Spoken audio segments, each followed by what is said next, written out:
বাজারে গেলে সবজি দেখলে আমার মনে হয় আমি সব সবজিগুলো কিনে নিয়ে চলে আসি।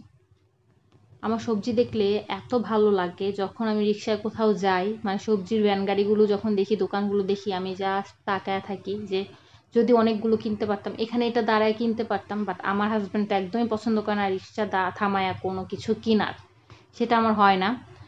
সবজি কিনতে আমার এত ভালো লাগে। যখন ছোট ছিলাম তখন সবজি খাইতে চাইতাম না, অনেক দেখতাম বাসায় আম্মু অনেক আনতো, রান্না করতো, বাট তখন তো আর খাইতাম না। এখন সবজি এত খাইতে চাই, বাট আমার হাজব্যান্ড কিনতেই চায় না। মানে প্রতিদিন কি সপ্তাহে একদিন কিনেও মানে ওর প্রতিদিন বাজার করতে ভালো লাগে না, আমারও ভালো লাগে না এই গরমে অবশ্য।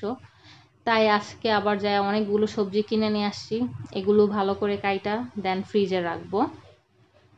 অনেকগুলো কাটার পর কষ্টটা বেশি লাগে যে সব সবজি অনেক, মানে কিছু কিছু সবজি আমি তো প্রত্যেকদিন একটা করে সবজি রান্না করি, বাট এখন একসাথে অনেকগুলো কাটবো।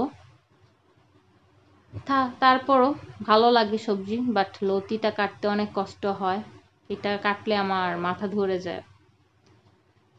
তো কারা আছেন যারা সবজি অনেক পছন্দ করেন আমার মতো, কমেন্টসে জানাবেন, লাইক কমেন্ট শেয়ার করবেন। বাই, আল্লাহ হাফেজ।